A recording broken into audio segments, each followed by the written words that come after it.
Glam Estates Radio with your hosts CoCo and Gregory, right here on LA Talk Radio.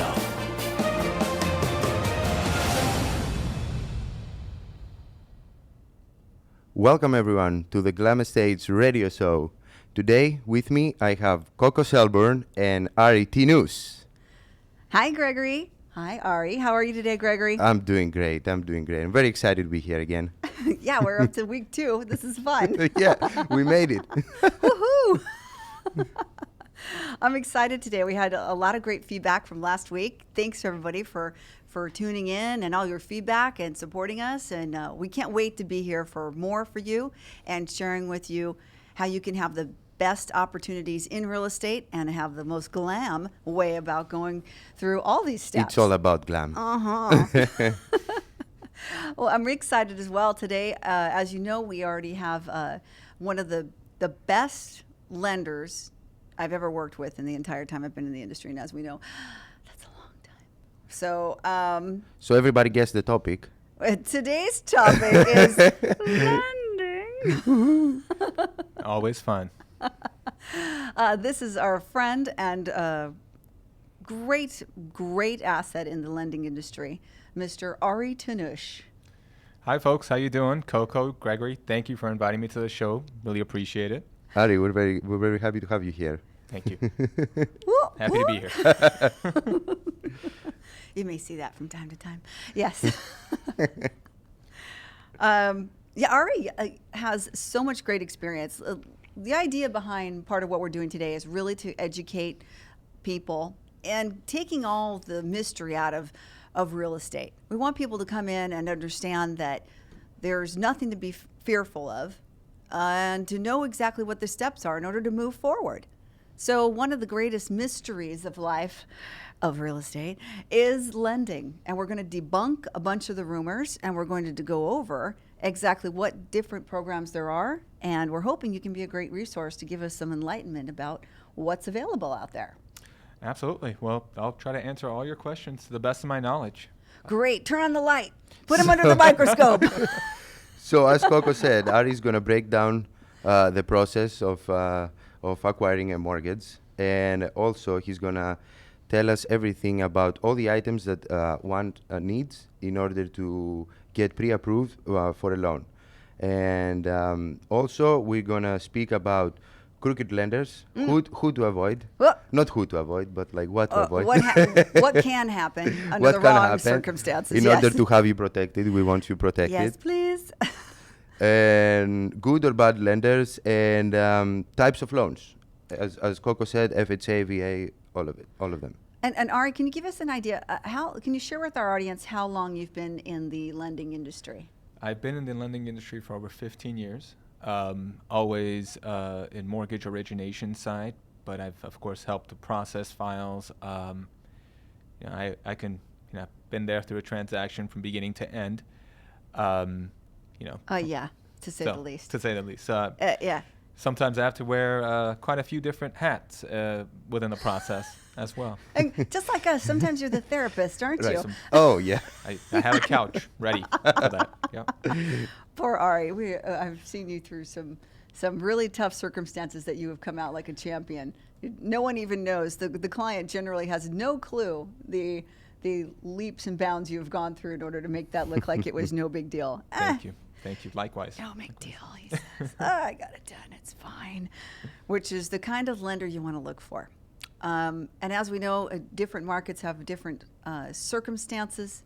With Los Angeles, it's really particular to know exactly what kind of loans are being on the trending market for acceptance for your purchase. Now, a lot of people are probably thinking, and a lot of our first-time home buyers often wonder, who cares what kind of loan I'm getting? It's none of their business. Right. To a degree. Now, if you're a cash buyer, that's true. No one cares because you're a cash buyer. Uh-huh. Mm-hmm. Mm-hmm. That's very true. I mean, unfortunately, escrows fall apart, and majority of the time it's due to the loan portion. Everybody comes to me, and well, not to me personally, but in general, they have a lot of offers out there that are, even when you're pre-approved with a bank, direct lender, broker, whoever it may be, they still come by and want you to get cross-qualified with their approved lender. and I know you guys have experienced that quite a bit. And at that point, that's where you have to reach out to their preferred lender and give them some additional information to make sure that the pre-approval that you have is actually valid. And this is just as a result of everything that's happened probably about 7 years ago, where the mortgage market really, they blame the recession, the meltdown, to bad faulty mortgages, to say the least, and not lenders not being responsible when they were not making loans that were going to be best for the consumer. We've got a lot of watchdogs, Consumer Finance Protection Bureau. Everybody's involved now to ensure the consumer, the homeowner, is protected. With that comes a lot of guidelines, a lot of stringent requirements that we all need to meet in order to qualify. But when we do, we can take advantage of really nice low rates, such as right now the nation's average 30-year fixed rate is around a 4%, and that's high compared to last year. Right. So that's still 4%. No, that's great compared to my parents when they first bought a home. Yeah. In the 70s and 80s. Okay, For how much? Yeah. Okay, so check it out. Totally. I mean, I always laugh with this. This is hilarious. Talk about people worry about are values going up or they're going down. I mean, let's get a grip here. Check this out. They bought their house, and mind you, it was 1971. They bought a 5-bedroom home, 4-bath, and they had a discussion when they bought it. When they bought it new, it was $18,000, this house. And they had a big fight whether or not they were going to have a pool for an additional $3,000. And apparently that was like a really big, they weren't sure if they wanted to do that. They ended up buying with the pool for $21,000. Just like the other client of ours, who just a couple of weeks ago, who bought their house about 30, 40 years ago for $36,000. Now they're going to be on the market for 1.7, 1.8. Yeah. Yep. And crazy. The important thing to know about this is that was the middle class buying.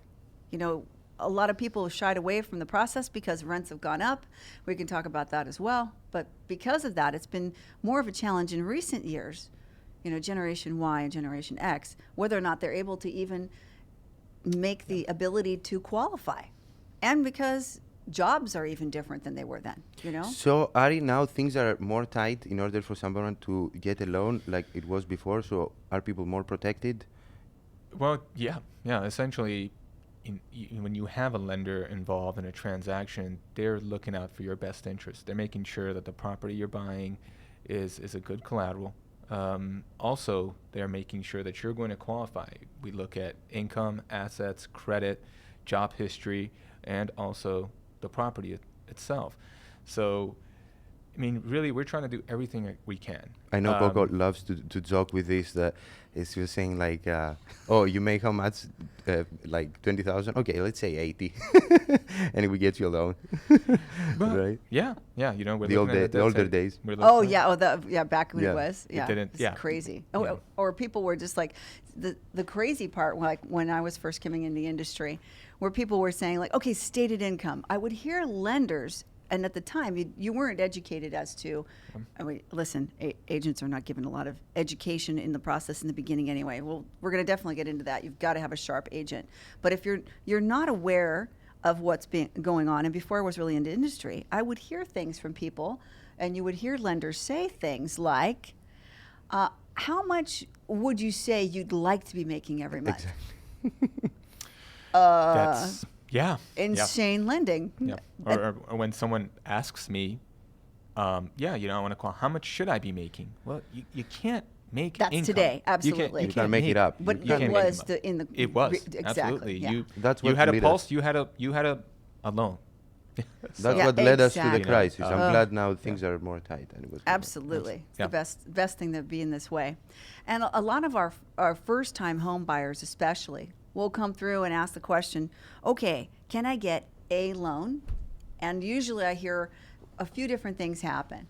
There's general categories, and I'm sure you know these, but let's preface this by saying that, Ari, we know you work for a very reputable firm, and the group that you're with, without question, if you're approved, that means you're approved, not pre-qualified, which is another language term that's stated frequently that basically means, okay, we sort of thought about running your credit. We haven't really done anything yet, but yeah, kind of think you'll probably be able to get something. So here, I'm going to give you this piece of paper that my mother wrote her signature on. Or I feel there's something online that says, oh, I can buy a home for 1.5, It's just bait to try to get you to work with them. And they may not mean anything by it, but it's an enticement to keep you intrigued to work with them. An important thing to know is that there's different types of lending. If you have cash, you don't need to worry about it at all. If you're looking at maybe a first-time home buyers program, there are more of the traditional routes, which are VA, FHA, conventional. There are also direct lenders and hard money lenders. So we already know about cash. So when we talk about VA, a lot of people I'm sure, call you, and we love to be able to, that means VA stands for? Veterans Administration loan, right? And VA is a great loan. It's only for VAs, of course, for veterans, and 0 down, no mortgage insurance. Also, there aren't any fees. The seller has to typically pick up the fees, which makes it a little bit more difficult. And it's 0 down, so people get turned off by 0 down. And you're talking about the sellers. The sellers, yeah. Yeah, I can speak into a little bit about that. So it's great for consumers. Absolutely. It's fantastic for consumers. We love to honor our vets. And coming myself from former law enforcement, I would love to be able to offer the opportunity to anyone who served to fulfill that loan and that home buying process with honor. The trick is that there are a couple problems with regard to having a VA loan in a market like this. When we have fewer homes available, when we have multiple buyers coming in at the same time, sellers have a perception, whether it's accurate or not, that a VA loan is more costly to them. So frequently, if you're in a multiple buyer scenario and it's a great property, and the market is as aggressive as it is right now, it's really almost impossible to get it approved easily. To get an offer accepted. The approval of the loan itself, that's granted, but just approved from the sellers, and another story. Accepting that offer is a challenge. Not to mention that if you're thinking about using a VA loan into a townhouse or a condo, anywhere there's a homeowners association, the building itself must also qualify. So those homeowners associations also must meet the same criteria that the lending institution is requiring. So, for example, they have to have reserves in their accounts. They have to have a certain amount. Yeah, they have to actually ask, get all their paperwork together, their financials, and this is the HOA we're talking about. This is the HOA, the in association, addition to the buyer, and send it over to VA and have them approve that building or that project. And same applies for FHA.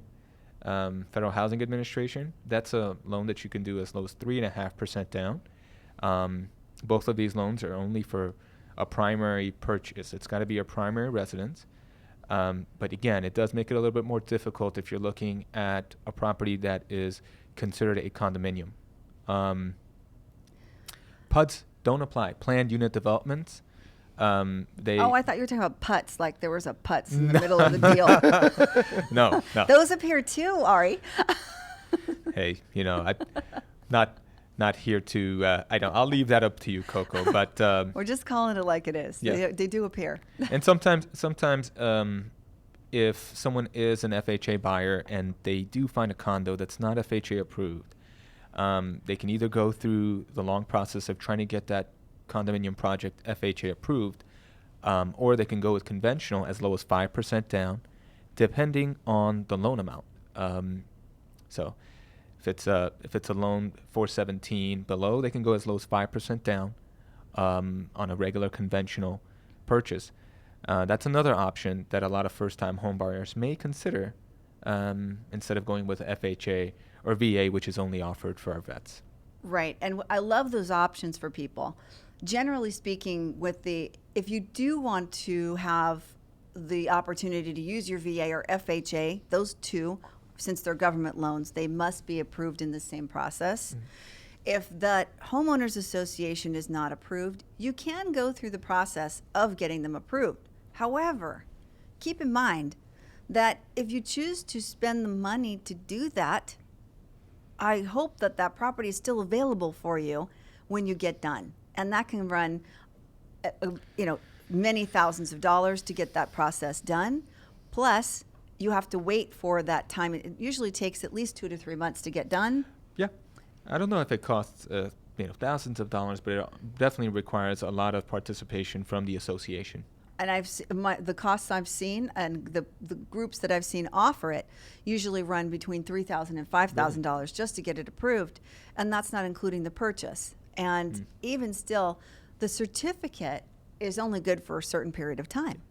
So even though it's approved, it's not permanently approved. It's only temporarily approved. So it gets complicated, as you can see. And it is sad that that the veterans who serve our country, Absolutely. they get into a situation like this. They feel like they're getting a very good deal, which they are. Yes. Absolutely. But it's not so favorable for the sellers, and we get to deliver the bad news.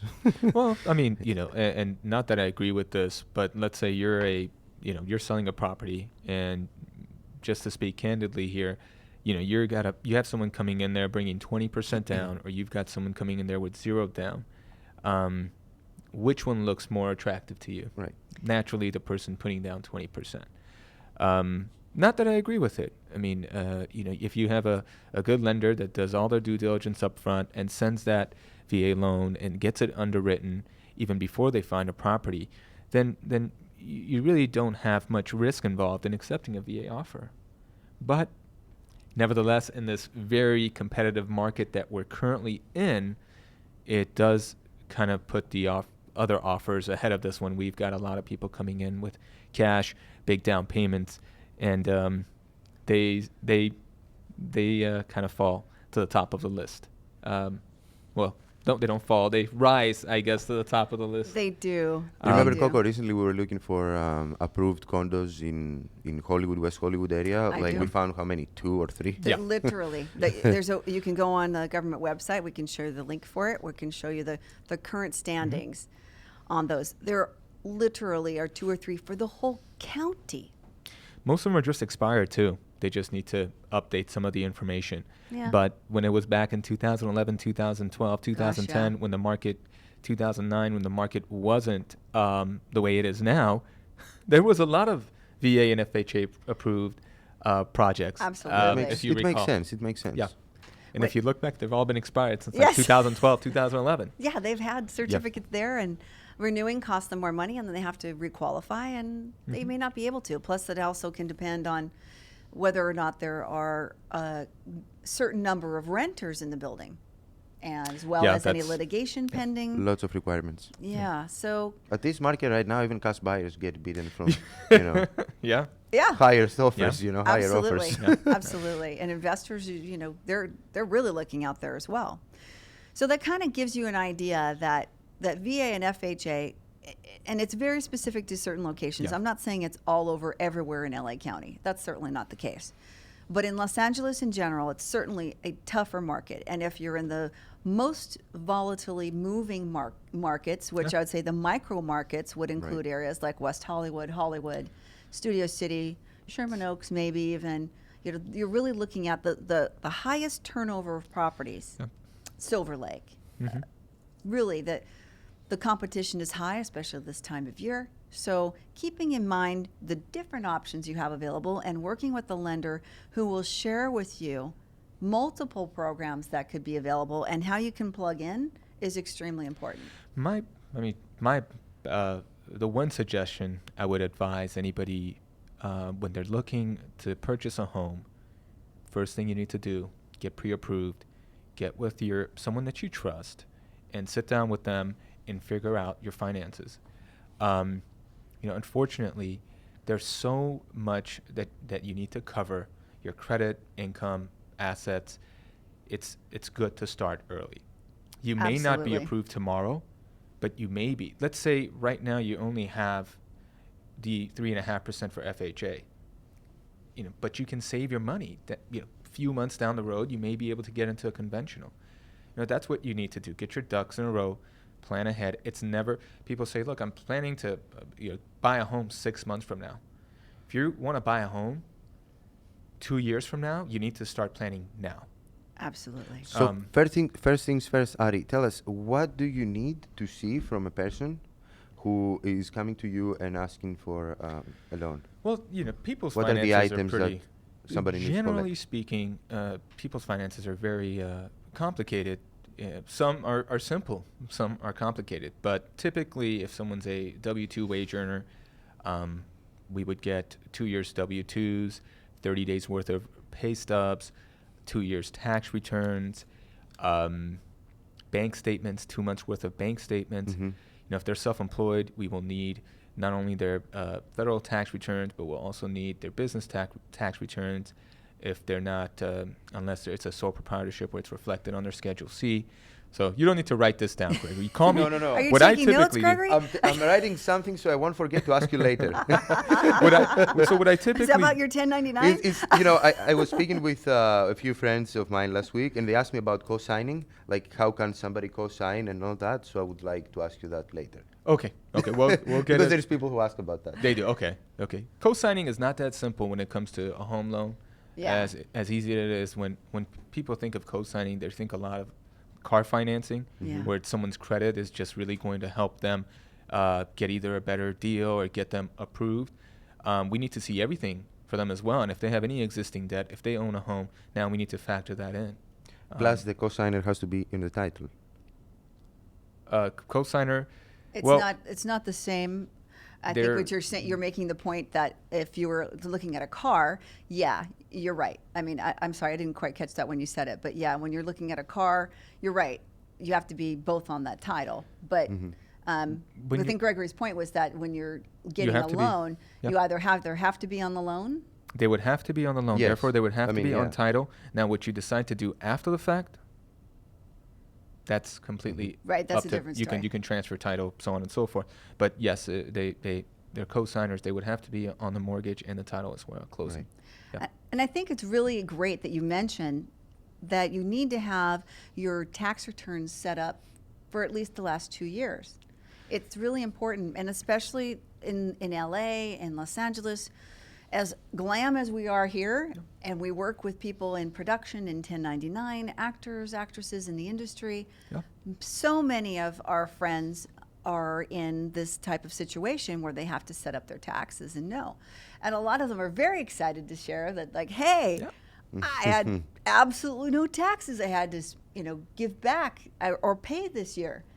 That's kind of an indicator that maybe not going to be so great because they didn't have that much income. if you don't possibly. show that you have the income, Yeah. it's a catch-22. It's a double-edged Yeah. sword. You didn't necessarily pay, but you didn't necessarily show that you made anything. And since you don't show that you make anything, you have to average out the last 2 years and project into the next whether or not you really qualify. Yeah. So setting those up, and sometimes I've even had clients go back and redo their taxes. They refile and put themselves in a better situation so that they can take advantage of the tax credit they get in this current year. I'm not encouraging anybody to do that. Sorry, but Well, but if we you- refile, well, that's well, up to them. You but definitely want to talk to your CPA about it. I'm not doing them. If you want to amend your taxes, that's fine. But I definitely would not suggest paying exorbitant amount of taxes or amending your taxes to qualify for a loan. But if there's some mistake made, there's some mistake. Certainly, I that suppose you that need could be to the case. But Yeah, the mistake was I shouldn't have put that on my taxes. and it happens. There was some income that you failed to include in your taxes, or some deductions that were a little bit exorbitant. Maybe you miscalculated. It happens. People amend their taxes, but nevertheless, I mean, you just gotta get with someone, sit down. If there's items on your credit that need to be fixed, you need to fix those. That will affect your interest rate. Yeah, if that will affect your interest rate, higher your FICO scores, the better interest rate you're going to get.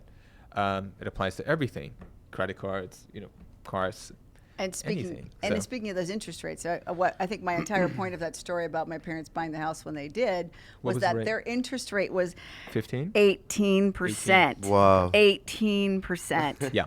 18%. So honestly, they were paying the same price Yeah. that you would pay in today's market. And now For we're complaining $21,000 for 4%. Holy smokes, they could have barely make the payment. I know Yeah. they were having trouble. I mean, it wasn't like they couldn't make the payment, but they were both working 2 jobs. And of course, it didn't help they had a bunch of kids, but that's a different story. And I never asked for anything. I don't know what. Well, I mean, it's. I mean, I think it's great. Owning a property. And if you get that mortgage interest tax write-off. I mean, there's a lot of advantages. Not only are you not blowing your money away just renting, especially with the cost of rent these days, it's just ridiculous. We frequently have calls. We had a call this morning, and someone is paying $3,000 in rent, and their rent's going up another 10%. Like, well, it's definitely time to think about it. And that's a whole nother dialogue in this country that we're seeing is this eliminates. This is no secret. This is not CoCo's version of the world. This is known fact that the separation between the classes has grown, and the middle class has pretty much really disappeared. And it's getting worse and worse. Rents are going up. The gap keeps opening and opening. Absolutely, and it's getting harder and harder for people to purchase unless they make plans. Less people save. How are they going to live? I don't know who said this, but if you fail to plan, you plan to fail. I guess, right? Yeah. Absolutely. Was it Abraham Lincoln? I don't know. Somebody Could brilliant. be. Someone like that. Ari Gregory Tanush. Papuchiano, maybe. I don't know. I mean, Gregory, Ari Tanush Gregory today. once told me. So plan ahead. Yeah, Plan that's ahead. why we advise everybody to just buy something, even if you don't love it. Your first home, even if you don't love it, Yes. just buy. Be a homeowner now, because in 2, 3, 5 years, we don't know. We don't know where that's going. True. And we don't know how much harder it's going to be. Right now, we even know, like, attempting to rent in areas like Santa Monica. They're known for being the highest rents in the country. I mean, I love Santa Monica. Don't get me wrong. It's brilliant down there. It's beautiful. It's And gorgeous. we just filmed our second That's Glam true, we were Estates there. video. Oh. By the way, CoCo, where can people find us? glamestates.com, I believe it is. Glamestates.com, also on Facebook, Instagram, and Twitter. And what's your phone number, by Glam the way? Estates. Maybe you should tell someone where they can reach you. 562-537-2595. Oh, that's awesome. And I don't remember yours. There you go. That's okay. Call Gregory first. It's all good. It's 323 425. 9484. Excellent, There you sir. go. Excellent. You've passed your quiz. No, but honestly, we have really dedicated ourselves to making sure people are educated and know where they can find information. You can find these resources when we're done later. Again, they'll be available on the website later. If not, you can always send us a message or call us. You can email us at glam@glamestates.com. That's certainly available to you at any time, and we'll get you any resource we have available to us. We're willing to share it with you. No problem, no questions asked. We also blog after every topic, after our radio show. The next few days, we blog about it. And so you have absolutely. like tangible information. We're not going anywhere. We're still here. And that brings us to the next statement I wanted to really point out, if you don't mind. And you don't have to necessarily comment on this directly because he's such a nice guy. Listen, Ari is a really nice guy about making sure he's very... PC? There you go. Okay, correct, PC. maybe. I don't have to be, so it's cool. So I just wanted to say that not everyone, in the multitude of years that we've been in the industry, and Ari, you see things from the perspective of your very professional, smooth way of making sure a loan is completed properly. We, however, don't always run into or interact with individuals who operate the same way. Whether they mean to or not is a different story. It's not that they're necessarily coming with intention to do a loan improperly. But unfortunately, just like with many agents, you have to find a professional who has great experience and knowledge in what they're doing. So keeping with some of the bigger banks are one way to go. Also, you've heard things like direct lending. Now, when you talk to a client who says to you, Ari, My buddy said his brother's uncle's friend's shoemaker, who once lived in a shack out in the desert somewhere, bought a house in 1847, and they had a direct lender. What is that? When people ask you that, how do you explain to them what direct lending is? Well, direct lending is just a lender that has their own funds. They typically have a warehouse line that they can lend their own money. They don't have to wait for the investor to send the money over. They can send their own money to fund the loan, basically close this loan. They can do a table funding, so they don't have to actually wait. Table funding, is that when you put the money on the table? Well, Like you bring I the think that's cash in a probably black bag it's and you table put them on funding. the I table. like meaning it. that you don't have to they don't have to actually have to get the original loan documents back in order to fund that loan. Got it. So they can take that, and that's really the only different. A direct lender is I think in my book just as reputable as a bank, but just they typically don't service that loan. They sell that loan off. Almost, Yeah. generally immediately it goes to a Yeah, larger commodity and then some group. some do service it themselves. Some, very few, but for the most case, it's sold off, packaged up, and sold off in bulk. And how do you feel there when you hear comparisons? Do you ever hear about closing costs being higher generally with direct lenders, or do you see them kind of across the board with big institutions like you're saying, the big four banks, as we all know their names? I'm sure you can guess what they are. And others. But direct lenders have a generally a reputation for offering different types of programs that can also fit, but I have a feeling that the big banks have them as well.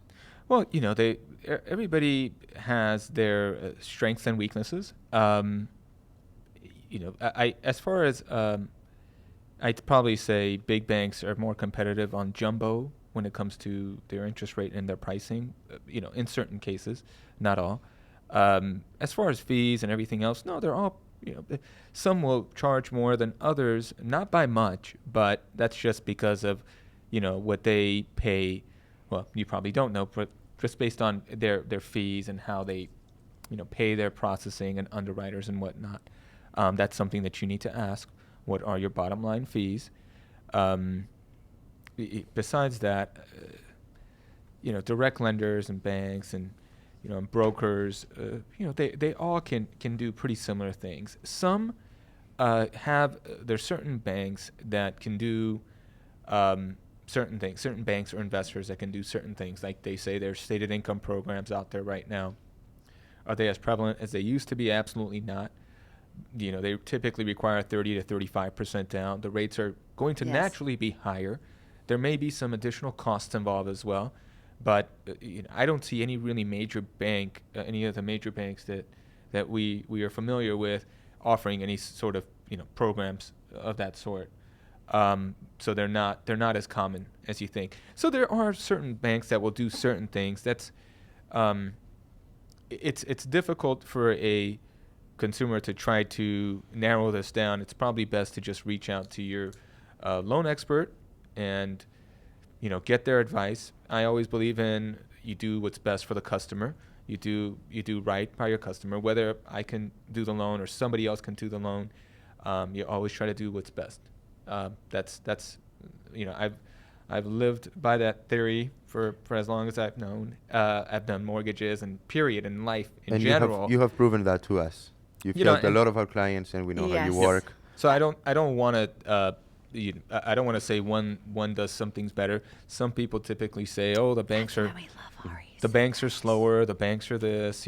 That's It's tough on the other side, though. Trust me. Again, Get stuff done. You have someone. It not only the onus is not only on the bank or the loan officer, but the consumer, the client themselves, on how quickly they are in providing the documentation that's legible, thorough, and just providing everything that they ask for. Banks these days, they're, if something is blurry or something doesn't come, and this is not just banks, lenders in general. Sure. If something is not legible, they're not going to accept that documentation. If you can't read it, they're not going to. If it's like a bank statement and they're asking for all pages and you provide, which you typically always have to provide every single page, and you provide pages out of it says pages 1 through 4, and you provide pages 1 and 2, and you say pages 3 and 4 are just disclaimers. It's useless.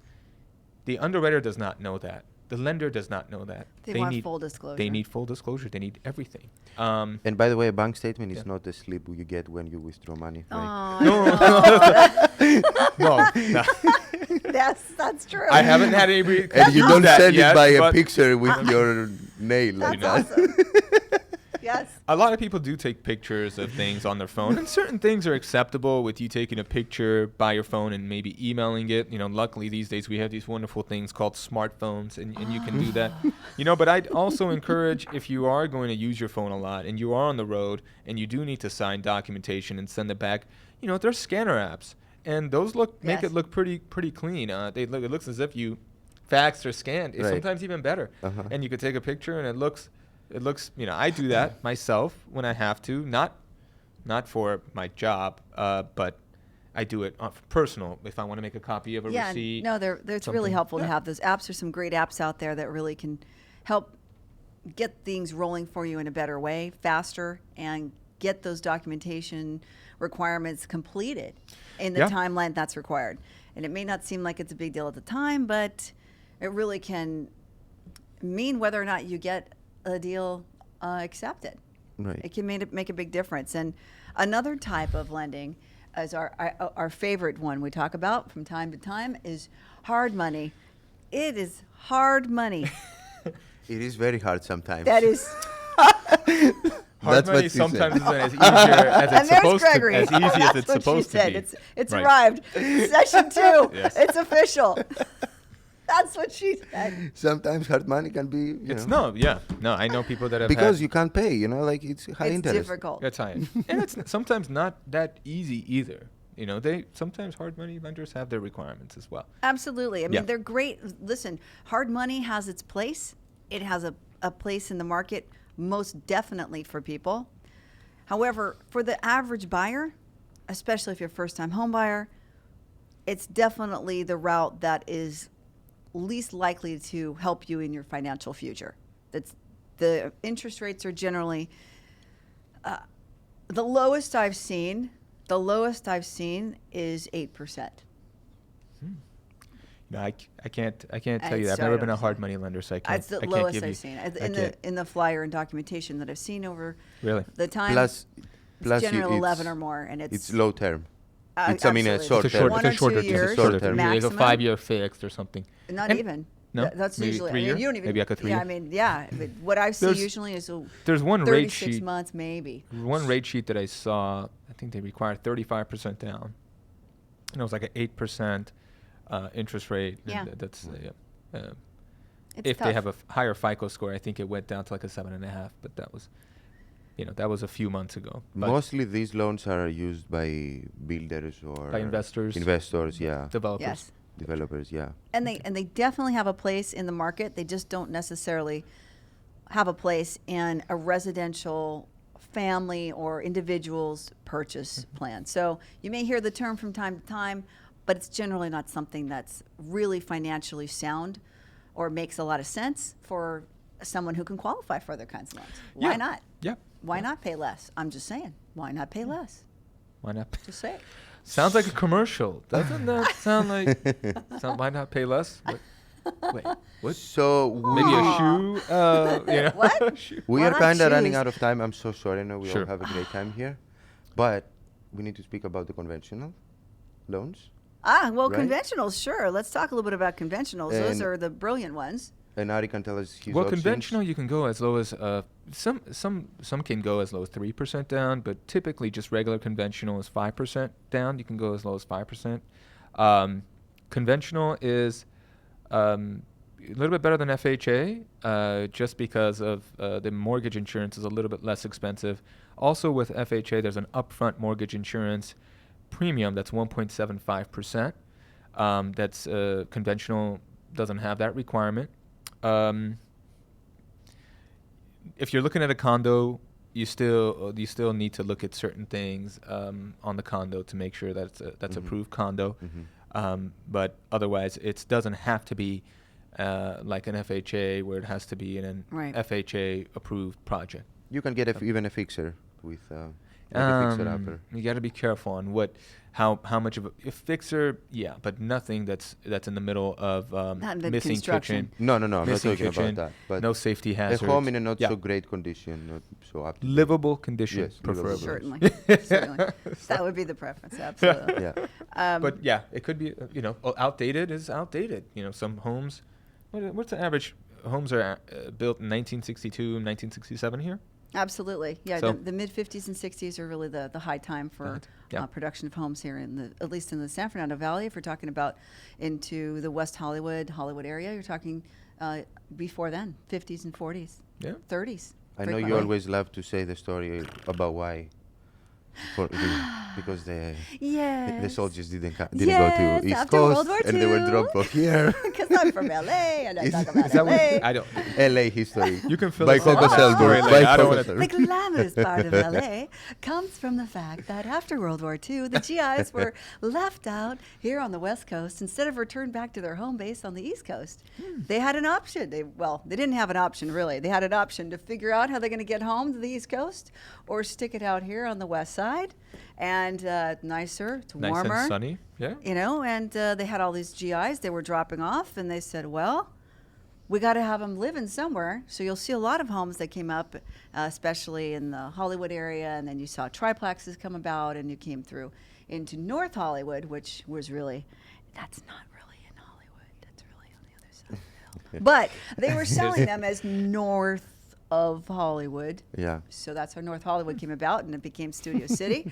But we started off with homes that were 2-bedroom, 1 bath, little, anywhere from 800 to maybe 1,000 square feet, and a lot of them still exist this way. But that was really come about. You got tract homes. These tract homes were built to be in mass production because they had all these GIs they were dropping off in the 40s, and they're like, holy smokes, where are we going to house these guys? They got to go to work. We got to do something with them. What are we going to do? Right. So you saw these production communities being turned up everywhere. So that's why they came out in droves, and that's why they're all really the same format, just flipped in different directions architecturally. And there wasn't a whole lot of design involved. They were just like, holy smokes, build them a place. Hurry. Thank you. By the way, I'm looking at the social media right now. We're getting a few messages telling us how glam we are today. Oh. Thanks, everybody who's listening. Not that we didn't have any famous stars living in this area like Marilyn Monroe and Right. What station is Glam Estates Radio. Oh. It's okay. Oh my goodness, we're having so much fun. Well, that brings us probably to the next step. We're talking about glam, global and LA markets. Speaking of which, location, my favorite segment we're talking about. As we get into what takes place in the market here in Los Angeles and the trends that take place, frequently we're in such a microorganism of lending and buying industry. It's easy to forget how we're impacted by things taking place outside the U.S. and how they can have effect on what we're doing in the market. For example, one thing that's been coming up, and we are frequently in conversation for us specifically, is the situation that's taking place in Greece. Now, Greece has some really beautiful things in it. Gregory, do you know anything about Greece that you can share with us that's No. kind of cool? Kind of cool. Nothing cool Yeah. is happening lately in Greece, other than it's summer and the islands are full and they look like a completely different economy. Other than that, Athens doesn't look so cool lately, Oh, you're especially so this funny. last week. Especially this last week, there's so many meetings back and forth with Europe, especially with Germany, as you know. They're all trying to meet up like halfway in some things. And I don't know if a lot of people realize this, but there's a crisis going on in the European Union, whether or not there is intention to be able to support Greece to remain in the Union. Now, if they stay, they're going to have to continue to, someone's going to have to agree. There's basically a huge debate over credit. And Right. I don't think they can kick us out because we have euro and like imagine California goes out of dollar and uses another currency, everybody's going to get, all the other states are going to get affected. So we have this in our hand to kind of push not to accept these meters that are trying to imply to us, like to us. I mean, to the Greeks. They want cuts everywhere, and Well, the argument has been that, forgive me, I mean, you correct me if I've got this No, no. wrong, but the argument has been that the claim is they've bailed out Greece, but at a huge interest rate, at a rate that is unbearable for the people to survive. And if Gregory has available, and he was sharing with me earlier, the statistics. on this, yeah, I have the statistics. I have the on statistics the unemployment right here. rate, the amount of people that have been without food. I mean, it's a crisis in this country. I want to comment something on this. There is like a specific percentage in European Union that European countries are supposed to lend money to each other at about 1%, 1.2, 1.5. So in order to help each other with low percentage. But they lending to us with like 8 and 10% in order to help. That's not help. So, you know. But anyway, so yeah, the statistics are out, and we see 25% drop in gross domestic product. We see 28% reduction in public sector employment, 28.5% drop in food consumption. Wow, that Like, and literally people. With 1/3 less. I mean, I know he's saying it with a jovial heart, but the reality is, people are actually hungry. 45%. It's unimaginable that people are in this European Union and suffering at the rate that they are. And there's a plan that the Greek government, and mind you, I'm not Greek, so I really don't have a family historical connection to this at all. But when someone sees, to me, this is very unjust. And even if I take that part away from the conversation and I look at it from a global perspective, the euro will not do well, and the U.S. will do extremely poorly if the Greeks have to come out of the European Union, because it's a domino effect, and it will affect. We're already looking at having to really fix the issue. There's many different players involved: Germany, Russia, China, and the U.S.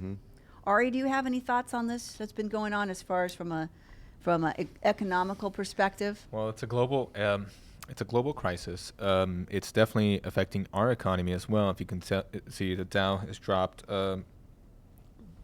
significantly. If it did recover around 200, right? It did even recover today. a little bit. I mean, I have to say, it's. I can't complain too much. Because Well, my food consumption hasn't gone down. Well, no, sorry, Gregory, but No. it helps our rates when the economy is not doing well, and this is of course affecting the global economy. It actually caused the yield of the 10-year bond to come down a little bit, which in turn caused our interest rates to improve slightly. Sad but true. That's when our rates are doing their best. It is what it is, you know? Sure. When the economy, the yield goes down. So as a result of when there's Be careful what you say. I can close your microphone. I know. I feel bad saying this, but whenever there's some sort of turmoil in the economy, it actually but tends to improve our rates surprisingly. No. So Yeah. That's presuming that the U.S. is going to continue to help. Mind you, if Russia is going to help, that's going to greatly change the outcome. In of general, that's possibility. what's happening. That's another thing that we have in Yeah. our hand to kind of push Europe, is that we are looking for, and they know we're looking for other alliances, different alliances, maybe with the Russians. You know, they started some new projects in Europe, and we use this, against the Germans, because like the Greeks, they can't handle, all these meters and all these like poverty that we've been, like 50% unemployment among for people below the 25s, below Yes, 25 below years, 25 years yeah, old, years old. and jobs.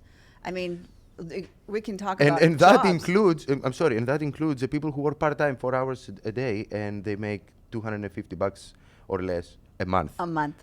I mean, yeah, that's employment. That doesn't count as unemployment. And virtually food is almost the same price as we pay here. Yes. It's Only very rents. difficult. Only rents and housing is cheap It's there. Other affordable. than that, the prices are the same like here, Wow. and same like pretty much like we're one of the most expensive countries in Europe. Yeah, with the lowest income per per capita. Like Wow. So we're saying is keep your ears open for any kind of changes. You may hear about this, but just know that the U.S. can be really seriously impacted by anything that's happening in this country, and we can be affected by what happens outside this country. We may not be always on the top of the news program. If you're watching the local news, the first 3 or 4 things, they aren't necessarily going to say it because they're talking about the local stuff. And I have to say, U.S. government is very close to Greece, and Obama has tried to reach, for a common agreement between Greeks and the rest of the Europe is helping a lot. Obama is helping a lot to reach to an agreement. But we will see. Yeah, definitely everything that happens there affects us here. 16 hours, 18 hours with a plane, the other side of the world. And the flip side to that is you can get really some of the most beautiful properties you can imagine are available on the planet. Right.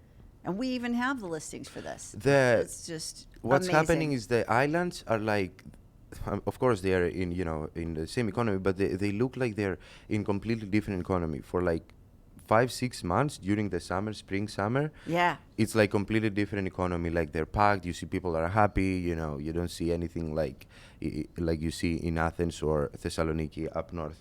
So investments there are Second capital. The second capital. that doesn't have a metro yet. But anyway. I'm just kidding. Send us messages. Listen, post something. Send us a message if you're interested in hearing more about what's going on, either in lending across the board. We're here to inform you, to help you know what your next steps can be here and globally. Listen, this is why we're watching to see what takes place outside the U.S., because we are a global economy. We are global real estate individuals who work as a team together to allow our clients the best opportunity worldwide. Right. So if you want to know what's available, listen, that brings opportunity as well to investors. Exactly. So if you're looking for a great investment, holy smokes, Greece is the place to go. You can call us for details. That's Gregory, right. what's the phone number again? Mine or yours? Oh, sure. 562-537-2595 and CoCo's 425 9484. Nice. This guy's great. Told you he was great with numbers. I'm not sure if I mentioned last time for us that I still have my partners in Greece. I used to do real estate there, and I still have my partners in my office there.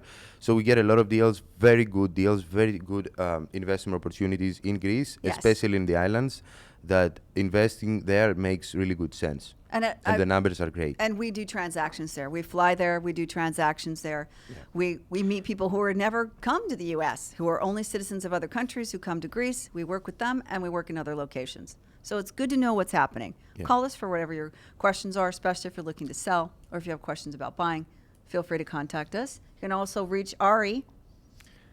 Hello at 818-723-0760. 818-723-0760. I love it. Can't thank you enough for joining us today, Ari. My pleasure. Thank you guys for having me. Really appreciate it. It was a lot of fun. Thank you, Ari. I wish we had another Better more than I thought. hour. It was Or great. another 2 maybe. Yeah. There's went, so we much went by to talk so about. fast. Yeah. Yes. Did. Thanks, Absolutely. everyone. Gregory, you did a great job once again. Thank you. You too, CoCo. You were very glam today. Oh, we're here to Glam it up, baby.